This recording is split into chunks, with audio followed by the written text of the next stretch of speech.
There's a dark side to emotional intelligence and being emotionally intelligent overall.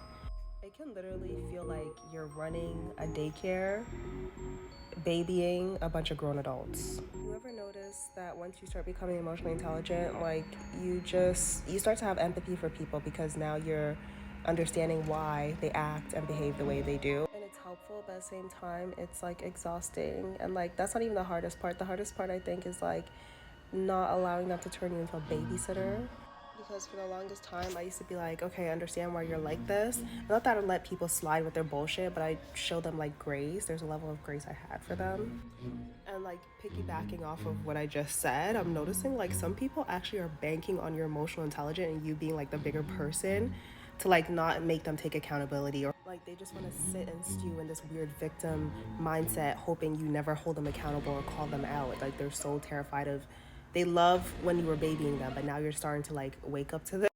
Now that you're starting to wake up to this, they're like crossing their fingers and praying and hoping that you won't call them out. But it's just like, babe, I peep what you're doing.